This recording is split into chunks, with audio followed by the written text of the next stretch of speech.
As you come up to 10, that is their god. That is 10. That is the hermaphrodite. But if you stop at 9 and you skip to 11, skipping God, then you are a Luciferian. Because 11 is the number of the magician. It's the one step above. Once you have accomplished the tree of life, you are now the magician. You are one above 10. But they're doing it by skipping God. That's the symbolism of 9/11.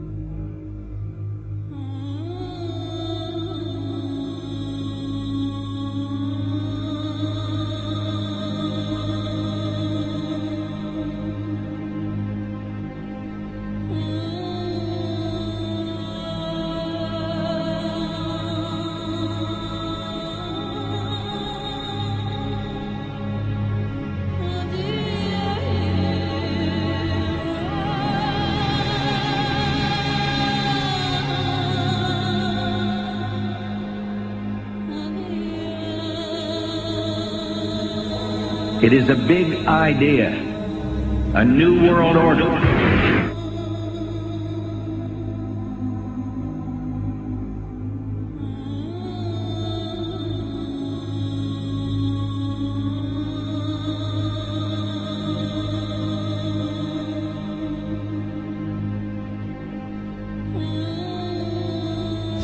We were on assignment. We were supposed to kill 2 birds with 1 stone. In Fight Club, Project Mayhem destroys a giant bronze spherical sculpture. This seems an obvious reference to the sphere at the World Trade Center complex. Trust me. Everything's gonna be fine. In a pivotal scene reminiscent of 9/11, we see the destruction of skyscrapers and the change of a skyline. Second anniversary of the 9/11 attack on the World Trade Center, George Bush asked for an $87 billion increase in military spending.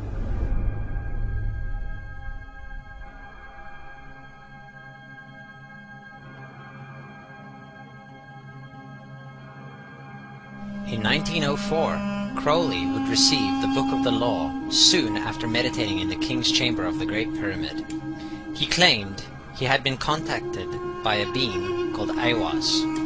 Crowley would also use this symbol in his work. Some of its meanings are said to include a reference to the number 77 in Hebrew and a connection to the god Pan. Crowley made this drawing of a non-human intelligence he saw during a ritual. Synchronous 23 has made the connection between Aiwass and the Wizard of Oz, and has further pointed out the similarities between Crowley's grey alien-like drawing and the depiction of the projection of the Wizard of Oz in the film version. The much overlooked theory has been put forward on the internet that when we are looking at George W. Bush, we are actually seeing Aleister Crowley's grandson. I have suggested that this video footage of George W. Bush reading The Pet Goat, coinciding with the start of the 9/11 mega ritual, is in fact a dedication of the 9/11 mega ritual to the great god Pan by Aleister Crowley's grandson.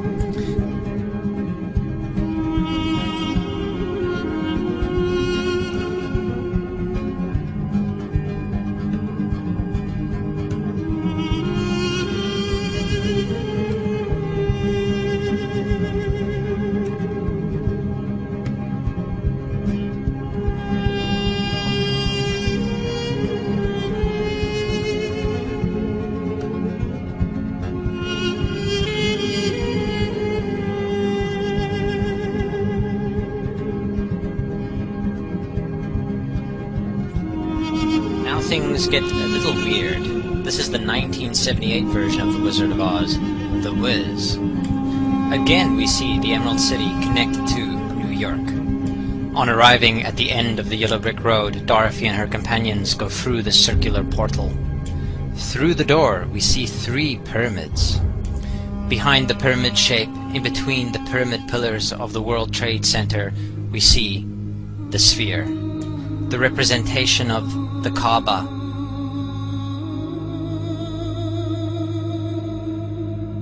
The inhabitants of Oz dance around the sphere in ritualistic fashion. Fashioned in giant letters over the dome of the sphere, we see the word Oz. Oz, symbols of Pan and Aiwass. Seen smack at the heart, where the new Aeon was ushered in, and where the Stargate was opened.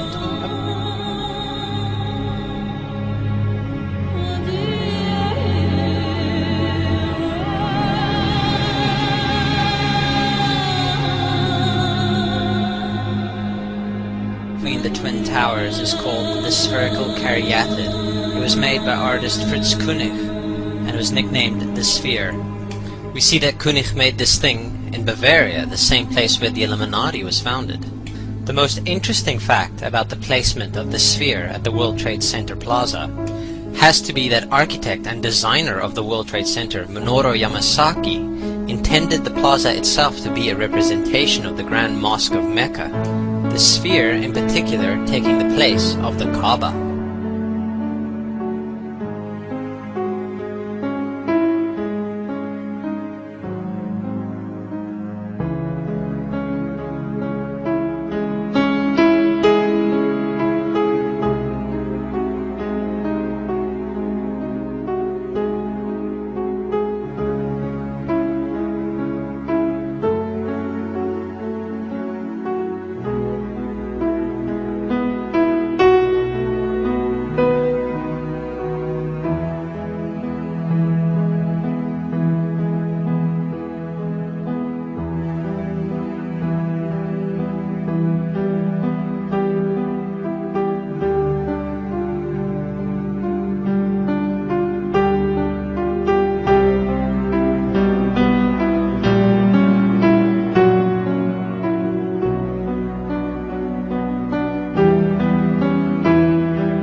So, my friends, it's time you start placing your faith and your dedication to the one and only God, the everlasting creator of everything on earth and in the universe.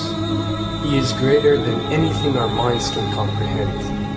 Do you know how many times Muslims are required to circle the Kaaba when they visit it?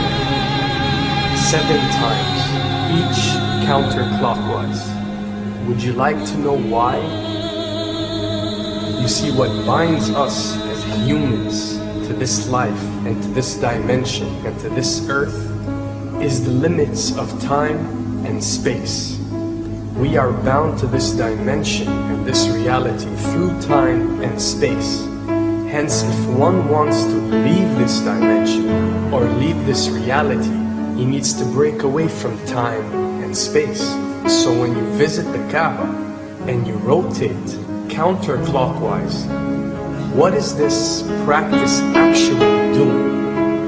It is literally helping you elevate your soul and elevating yourself to break away from time and space so you can touch something so unique and so beautiful and so powerful that it changes your life forever. And if you don't believe me, ask anyone who has visited the Kaaba how he or she felt or how their lives have changed ever since.